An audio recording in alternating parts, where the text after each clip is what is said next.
kita akan melihat langkah-langkah bukti teorema C. Di awalnya kita misalkan P0-nya ini adalah titik 00.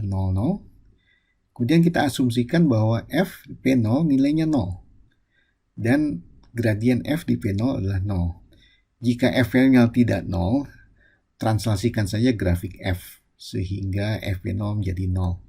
Ingat bahwa translasi tidak mengubah bentuk permukaan. Kemudian kita tinjau polinom Taylor orde 2 untuk F di sekitar P0.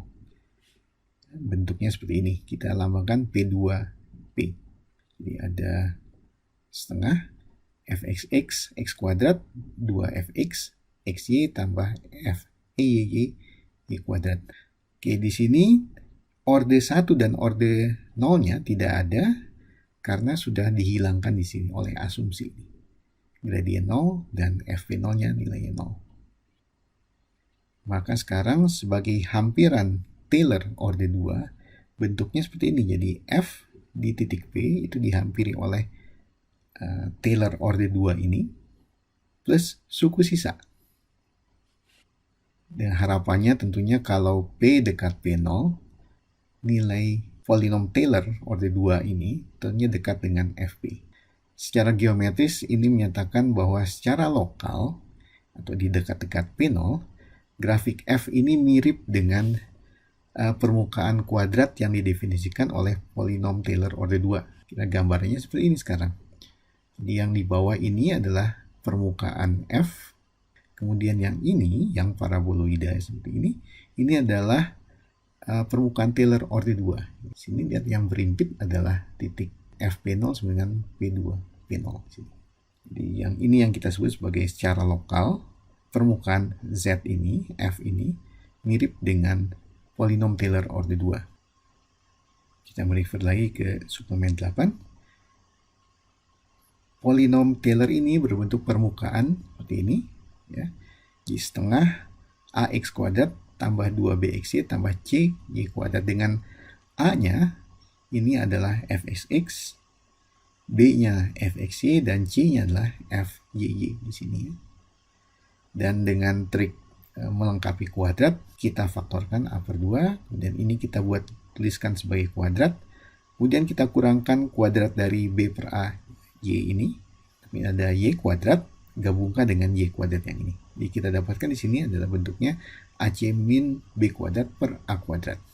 Yang kita perhatikan bahwa bentuk permukaan Taylor-nya nanti akan ditentukan oleh ac min b kuadrat di sini, tergantung tandanya. Di video suplemen kita sebut sebagai diskriminan delta. Di sini kita sebut D. Kita samakan saja D dengan delta ini. Ini ac min b kuadrat. Untuk kasus deltanya positif dengan A yang positif, permukaan Taylor P2 berbentuk paraboloida yang membuka ke atas. Ini positif, jadi ini bertanda sama. Kalau bertanda sama artinya paraboloida.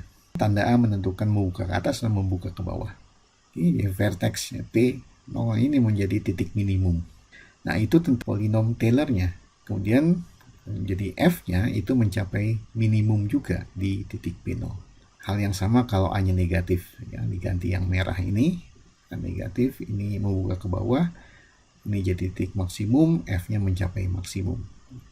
Untuk kasus diskriminannya negatif, kalau begitu suku pertama ini, kuadrat pertama dengan yang kuadrat kedua ini berbeda tanda sekarang. Karena berbeda tanda, maka bentuknya adalah hiperboloida parabolik. Kemudian titik P00 ini adalah titik plana. Kalau begitu, F P0 itu sama dengan 0, itu bukan nilai min ataupun max. Nah, yang menarik adalah kasus yang diskriminan sama dengan 0.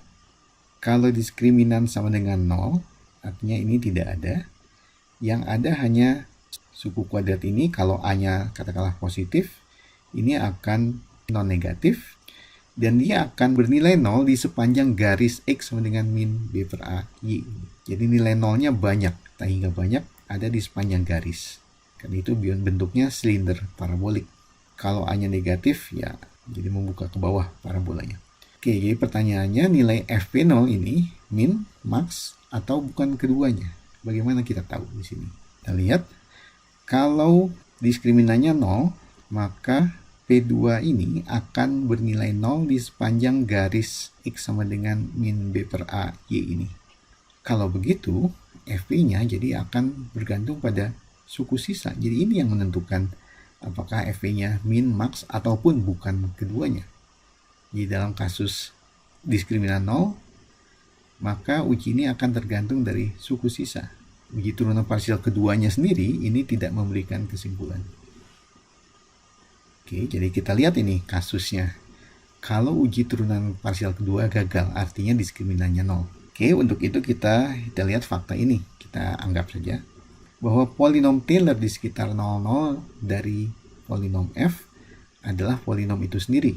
Dan polinom Taylor order 2 adalah ya suku-suku order 2 dari F. Nah, ini bisa dicek dengan mudah berdasarkan rumus koefisien Taylor.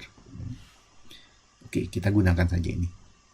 Contoh yang pertama, misalkan F kita seperti ini, X pangkat 4 tambah Y pangkat 4.